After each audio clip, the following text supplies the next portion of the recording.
السلام علیکم ورحمۃ اللہ وبرکاتہ۔ ناظرین، آج میں آپ حضرات کی خدمت میں ایک ایسے فلم کے متعلق بات کرنے کے لیے حاضر ہوا ہوں جو بالکل اسلام کے خلاف ہے، شریعت کے خلاف ہے اور مسلمانوں کو گمراہ کرنے کی ناپاک کوشش ہو رہی ہے، جس فلم کو حمد و ہمارے بارہ کے نام سے جانا جاتا ہے۔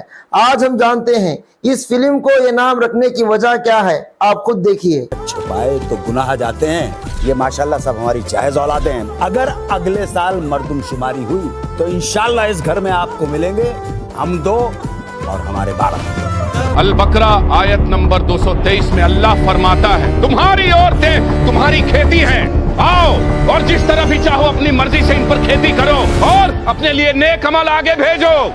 آئیے، آج ہماری طبیعت ٹھیک نہیں ہے تھوڑی۔ ہماری تو 2 دن پہلے ختم ہو چکی ہے۔ عورت اگر حمل کی حالت میں بھی ہو اور شوہر اسے اپنے پاس بلائے تو عورت کو نہ کہنے کی اجازت نہیں ہے۔ نساؤکم حرث لکم، تمہاری بیویاں تمہارے لیے کھیتیوں کے مانند ہیں، جیسے کھیت میں بوتے ہو، فصل کاٹتے ہو، بیویوں کے ذریعے سے اللہ تعالیٰ تمہیں اولاد عطا کرتا ہے۔ فاتو حرثکم انا شئتم، تو جو بھی کھیتی والی جگہ ہے ادھر تم جاؤ جدھر سے چاہو، یعنی اس میں یہ ہے کہ کوئی رکاوٹ نہیں ہے، وہ داہنی طرف سے بائیں طرف سے جدھر سے بھی ہو، لیکن ہو وہ فرج کے اندر، وہ وقت کے اندر معاملہ نہ ہو۔ ناظرین، سب سے پہلے اس فلم کے اندر جو قرآن مجید کی آیت کا استعمال ہوا ہے، سورہ بقرہ آیت نمبر 220 پر 3، بالکل غلط انداز سے بیان کیا گیا ہے۔ ایسے طریقے سے اس کو بتایا گیا ہے جس سے لوگ گمراہ ہونے کے چانسز بہت زیادہ ہیں۔ ناظرین، قرآن مجید کے کسی بھی آیت کو سمجھنے کے لیے اس کے شان نزول کا جاننا ضروری ہے۔ اس آیت کا شان نزول یہ ہے، اللہ کے نبی صلی اللہ علیہ وسلم کے زمانے میں چند یہود لوگ اس طرح کہتے تھے، جو لوگ اپنی عورت کو سامنے کے مقام میں پیچھے کی جانب سے جمع کرتے ہیں تو ان کے لڑکے بھینگے پیدا ہوتے ہیں۔ یہ بات اللہ کے نبی صلی اللہ علیہ وسلم کے بعد پہنچی تو اس موقع پر یہ آیت نازل ہوئی۔ چنانچہ اللہ نے فرمایا، نساؤکم حرث لکم فاتوا حرثکم انا شئتم، یعنی عورتیں تمہاری کھیتی ہیں، تم جیسا چاہے ان سے جمع کر سکتے ہو، یعنی اس عورت کے سامنے کے مقام میں آپ جیسا بھی چاہو جمع کر سکتے ہو، لیکن پیچھے کی جانب سے جمع نہیں کر سکتے، اس لیے کہ حرام ہے، یہ بتانا مقصود ہے۔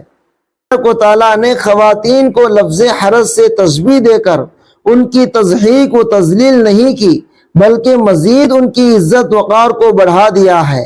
آپ دیکھیے، کھیتی کا مالک کسان ہوتا ہے اور کسان اپنی کھیتی کے لیے کس قدر فکر مند رہتا ہے، شب و روز اس کی حفاظت کرتا ہے، صبح سویرے ہی اٹھ کر اپنی کھیت پر چلا جاتا ہے، اس میں پانی وغیرہ لگا کر بیج ہوتا ہے اور بکریوں، بھیڑیوں، ہاتھیوں اور ہر طرح کی موذی جانوروں سے اس کی حفاظت کرتا ہے اور اس کی ہر طرح کی ضروریات پوری کرتا ہے۔ کسان اگر اپنی کھیتی کی طرف سے توجہ ہٹا لیتا ہے تو کھیتی مر جائے گی، ساری فصل برباد ہو جائے گی۔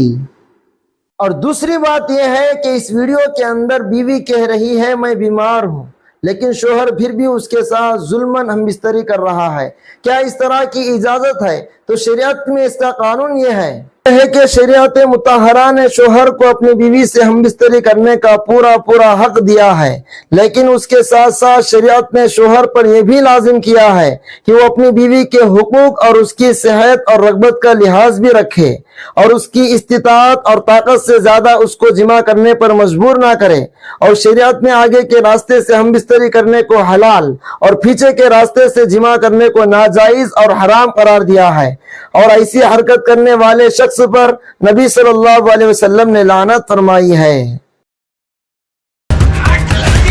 عورت صرف اور صرف اپنے شوہر کی فرما برداری کے لیے پیدا کی گئی ہے، کیونکہ خدا رب العزت کی طرف سے اس دنیا کا سب سے بڑا تحفہ مرد ہے۔ شوہر امی کی زندگی کا سوال ہے ابو، ڈاکٹر نے بولا ہے اس ابورشن کے علاوہ اور کوئی راستہ نہیں ہے۔ مسلمان ہو کے کفر اور گناہ کے راستے کو صحیح راستہ بتا رہی ہو تم۔ ابھی لکھنؤ شہر سے ایک بریکنگ نیوز سامنے آ رہی ہے۔ ایک لڑکی نے مانگی کورٹ سے اپنی ماں کے ابورشن کی اجازت۔ بچے اللہ کی دین اور اسلام میں کسی بھی سامانیہ پرستھتی میں ابورشن کرنا